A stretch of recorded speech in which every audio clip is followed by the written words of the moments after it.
20,000 years ago, one bad tooth could turn dinner into a fight for survival. There was no dentist, no anesthesia, no pharmacia, and absolutely no emergency room. But the worst part was not the pain. It was what might happen next. Imagine you are eating beside a fire during the coldest stretch of the Ice Age. Your name is Aaron, and your group has not eaten properly for 2 days. Tonight, someone has brought back a strip of frozen reindeer meat. It is smoky, tough, grittier, and to you it smells like a feast. You bite down with your back teeth and hear a tiny, sickening crack. For half a heartbeat, nothing happens. Then white pain fills your entire skull. You drop the meat. Everyone looks at you. Something inside your tooth has broken. The pain fades quickly enough that you convince yourself it is over. You chew on the other side, slower now, pretending that nothing happened. Then warm fat touches the cracked tooth euros, and the lightning returns. You do not know the word nerve, but your body understands the warning. Something that should have remained sealed is now exposed to the outside world. You might imagine Ice Age humans had perfect teeth because they ate no candy. In some ways, their diet did protect them from the cavities common today. But no candy did not mean no dental problems, not even close. Every meal could contain sand, ash, fragments of stone, or powdered bone. Stone-ground plants could wear teeth down, like weak sandpaper, bite after bite. People also used their mouths as tools for gripping hides, fibers, and sinew.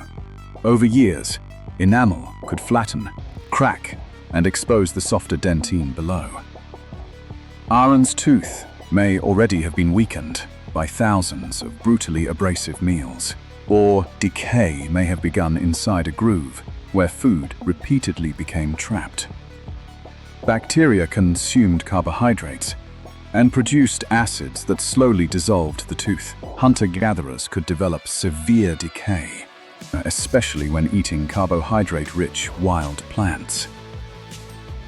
At Tafarolt in Morocco, ancient foragers suffered surprisingly high levels of cavities. Their plant-rich diet probably gave oral bacteria plenty of fermentable material.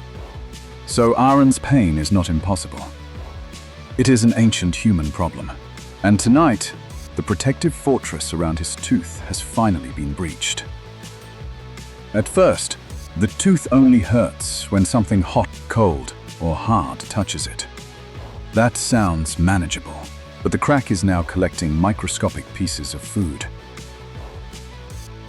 Saliva carries bacteria deep into spaces your tongue cannot possibly clean. Aaron pushes the tooth with his finger, immediately regretting the experiment. He rinses with water, but the cold sends another shock through his face. He tries chewing a soft piece of marrow on the healthy side. This works euros until his upper and lower teeth accidentally meet. As darkness falls, the pain changes from sharp flashes to a steady pulse. His heartbeat seems to have moved into his jaw. Thump, thump, thump. Lying down increases pressure around the inflamed tissue, making sleep almost impossible. He sits up. He walks. He presses snow against the outside of his cheek. The cold briefly dulls the sensation, but it does not repair the tooth. By dawn, Aaron has slept only in fragments of a few minutes each. He is irritable, slow, and already less useful to the people around him. In the Ice Age, losing concentration was not merely inconvenient. It was dangerous. The group must move before the weather traps them in the valley. Everyone carries food, hides, tools, fuel, or a child.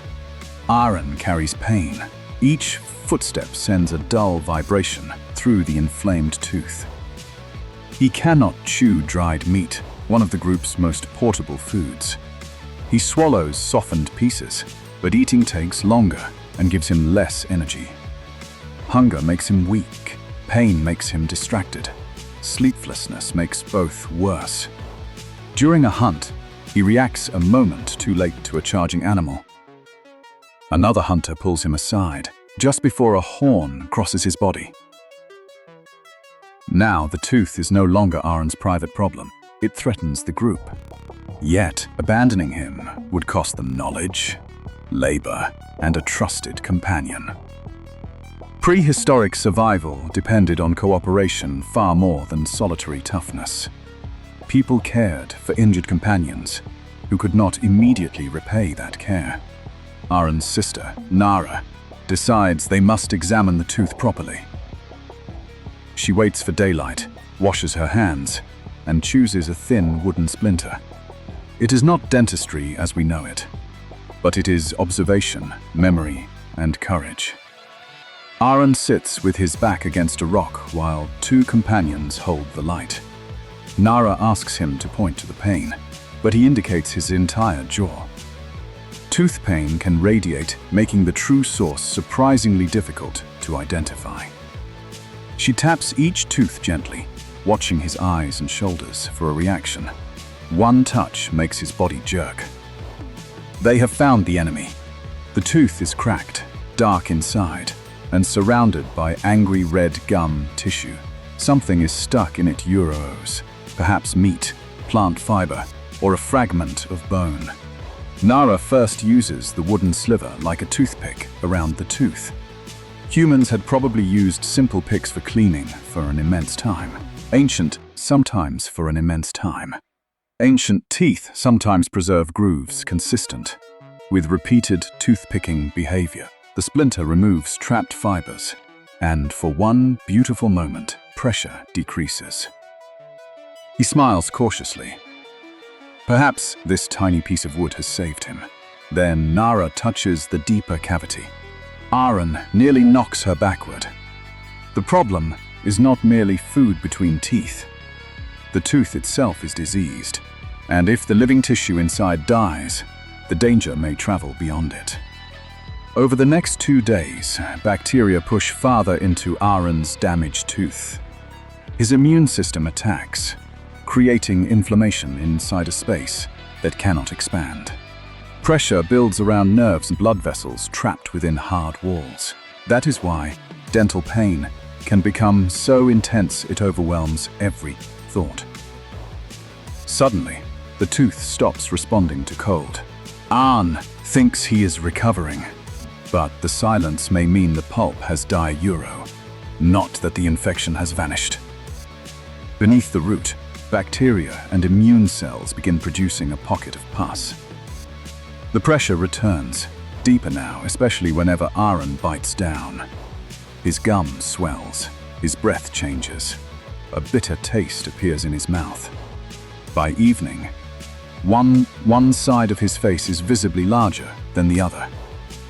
This is the moment when a toothache becomes a potentially lethal infection. Without antibiotics, his body must contain the bacteria almost entirely by itself. If the infection stays localized and drains, he may survive. If it spreads into deeper spaces of the face and neck, breathing may become difficult. And if bacteria reach the bloodstream, the entire body can begin to fail. The group has no germ theory, yet generations of experience still matter. They know that swelling, heat, weakness, and foul-smelling wounds predict danger. They may try cool water, plant material, pressure, or smoke for temporary relief. Some plants could reduce pain or inflammation, but identifying them precisely is impossible. Other plants might do nothing at euro, or cause poisoning and make Aaron even sicker. So there was no universal magical ice age cure hidden in the forest. The most useful action may be physically releasing trapped pressure and removing decay. But attempting this means placing wood, bone, or sharp stone inside the mouth. A slip could cut his tongue, break the tooth, or push contamination deeper. Doing nothing is dangerous. Intervening is dangerous. They must choose. Nara remembers seeing a relative find relief after a swollen gum burst naturally. She concludes that the pressure inside Aron's tooth must somehow be released. From fine stone flakes, she selects the narrowest, smoothest workable point. Archaeology shows later Paleolithic people really did manipulate cavities with stone tools. For Aron, 20,000 years ago, this remains plausible euros, but not directly proven. Aron understands only one thing. The pain cannot continue like this. He lies beside the fire with his head held between folded animal hides. One companion steadies his shoulders. Another gives him leather to grip. There is no injection to numb the nerve, and no sedative to erase fear. Nara cleans visible debris away and places the stone point inside the cavity. The first scrape sends pain through Aron's jaw, ear, temple, and neck. His entire body tries to pull away, but the others keep him steady. Nara stops. If he moves suddenly, the tool could tear soft tissue. Aron breathes, grips the leather, and signals for her to continue. She scrapes again, using tiny controlled movements, rather than forceful stabbing. Dark, softened material emerges from the cavity, mixed with blood and saliva. Then the tool reaches a deeper pocket euro, and foul fluid suddenly escapes. The taste is disgusting.